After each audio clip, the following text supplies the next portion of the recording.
They called him a ghost, a man who refused to die when the world was burning. One eye, one rifle, and a city occupied by an entire army. They told Leo Major it was suicide. He told them to watch. From the rain-soaked streets of Holland to the frozen hell of Korea, this is the story of a soldier who didn't just fight wars, he broke them. Meet the man too stubborn for the history books. Chapter 1: The One-Eyed Ghost. June 6, 1944, Juno Beach, Normandy. Among the thousands of young men storming the Atlantic Wall was a 23-year-old French-Canadian named Leo Major. He wasn't there for glory, he was there to hunt. Leo was a scout, a man who preferred the shadows, but just a few days into the invasion, his luck seemingly ran out. During a skirmish with a German patrol, a phosphorus grenade exploded right in his face. The blast shredded his left eye. In the field hospital, the surgeons were blunt. "Son, you're a hero, but you're done," they told him. "We're sending you back to Canada." Most men would have taken the ticket home. Most men would have been grateful to survive. But Leo Major wasn't most men. He looked the doctor dead in the eye and said, "I only need one eye to see the enemy and pull the trigger." He grabbed a black leather patch, strapped it over his wound, and walked back toward the front lines. The loss of an eye didn't break Leo. The loss of an eye didn't break Leo Major, it sharpened him. He returned to the front lines like a ghost seeking vengeance, wearing a black patch that became a symbol of terror for his enemies. Late 1944, the flooded, bone-chilling fields of Holland. While the rest of the world saw a frozen wasteland, Leo saw a hunting ground. I didn't care about their battle plans anymore. I moved through the mud, hearing the heartbeat of the enemy before I even saw their silhouettes. I was no longer a soldier. I was the darkness they feared.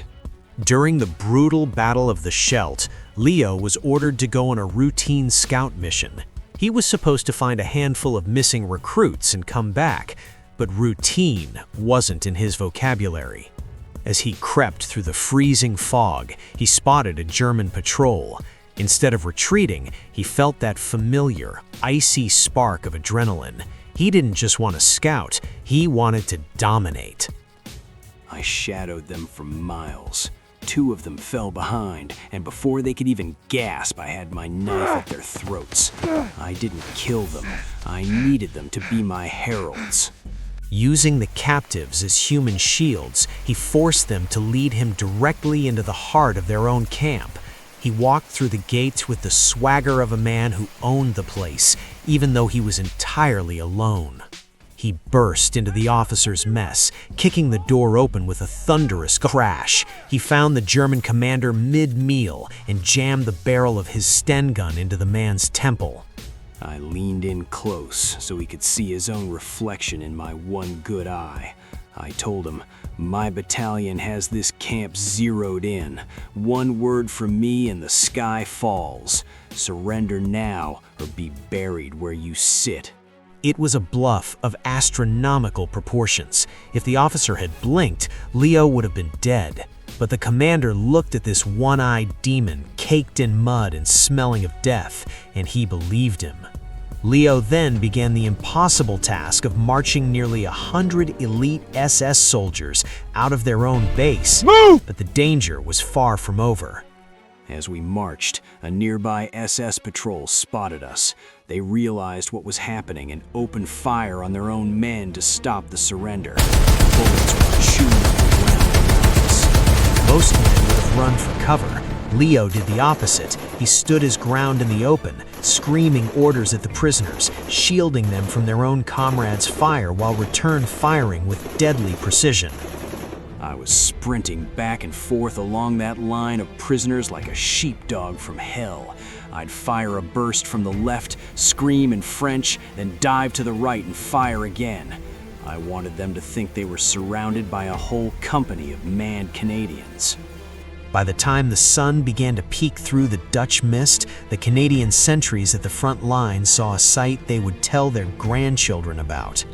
Emerging from the smoke was a single ragged soldier, leading a humiliated column of 93 German soldiers. They walked with their heads down, broken not by an army, but by the sheer, unadulterated will of one man. I looked at their faces as we reached our lines. 93 supermen, defeated by a man with no ammo left and a bluff. It wasn't about the kill. It was about showing them that their fear was my greatest weapon. For this, they tried to give him the Distinguished Conduct Medal. They wanted a hero for their newspapers. They wanted a poster boy. Montgomery wanted to shake my hand. The same man who sent my friends to die in poorly planned raids. I told them to take their medal and bury it. I wasn't doing this for a piece of ribbon. I was doing it for the men who didn't get to walk home.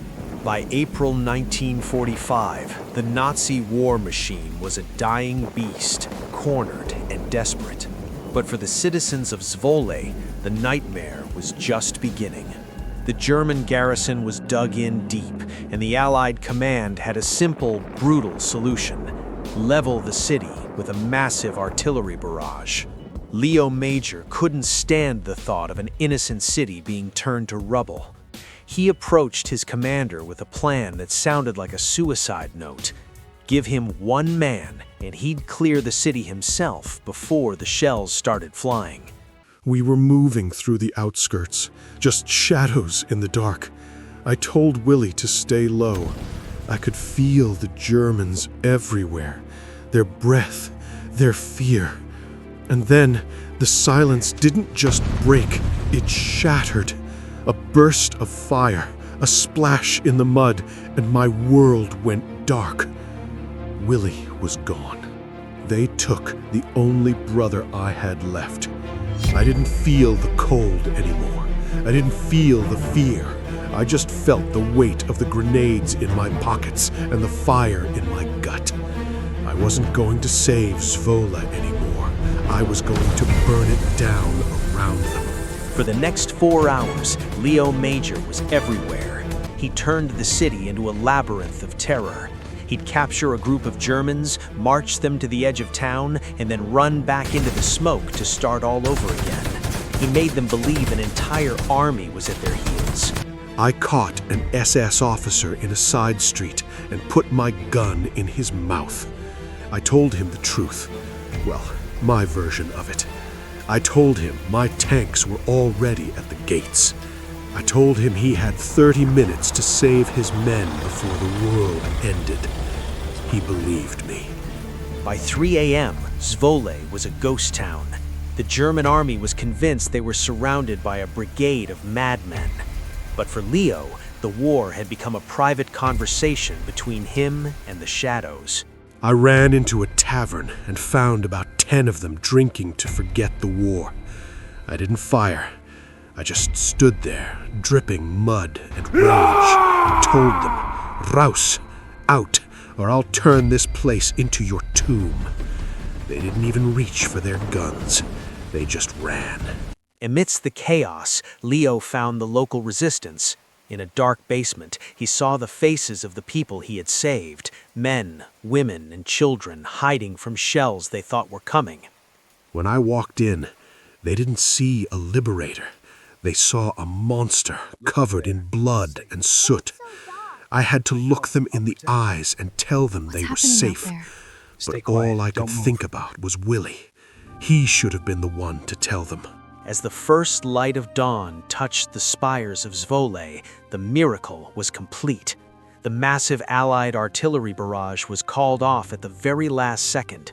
Leo Major walked to the town square alone and declared the city free. The people started pouring into the streets, screaming and laughing. They called me the savior of Zwolle. I just wanted to find a place to sit down and be quiet. I went back to pick up Willie's body. That was my prize. Not the keys to the city, just my brother.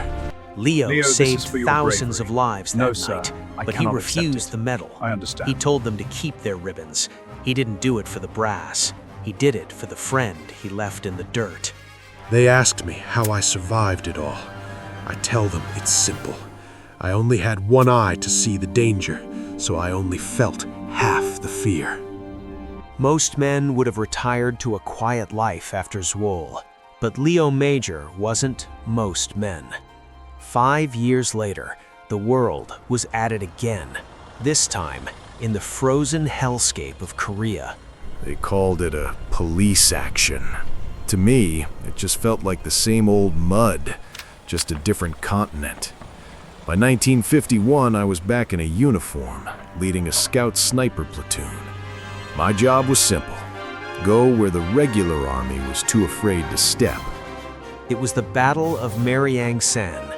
The Americans had just lost Hill 355, a strategic nightmare. If the Chinese held that height, they controlled the whole sector. The US Army tried to retake it and failed. Then they turned to the Canadians.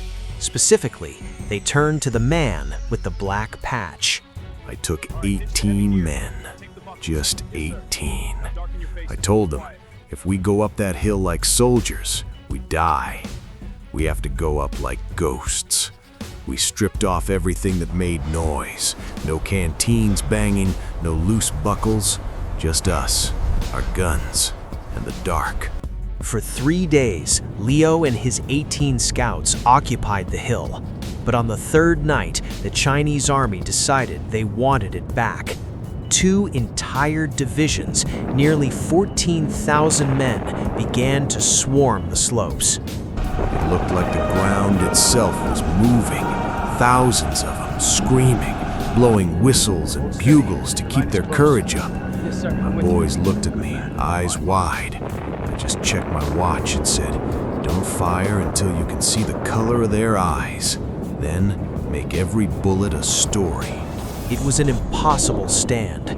For the next 20 hours, Leo Major was the conductor of a symphony of destruction. He wasn't just shooting, he was directing Allied artillery fire right onto his own position to keep from being overrun. I was on the radio, screaming at the gunners, "Bring it in, closer, drop it on my head if you have to."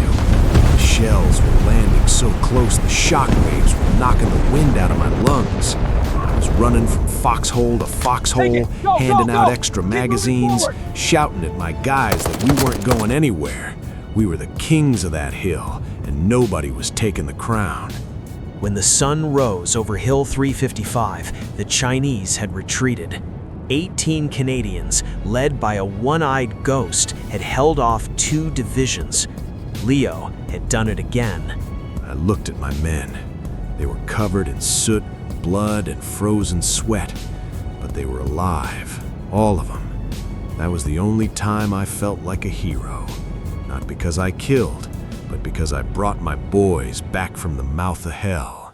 Leo Major is the only soldier in history to receive the Distinguished Conduct Medal in 2 different wars. He died in 2008, a humble man who never thought he did anything special. But in the streets of Zwolle and on the slopes of Hill 355, the name Leo Major is still whispered with the kind of respect reserved for legends. People ask how I survived it all. I tell them it's simple. I only had one eye to see the danger, so I only felt half the fear. Dedicated to the memory of Leo Major, a man of unparalleled courage, a warrior of shadow and grit. To the ghost of Zwolle and the immortal of Hill 355, your valor saved cities. Your defiance redefined the impossible.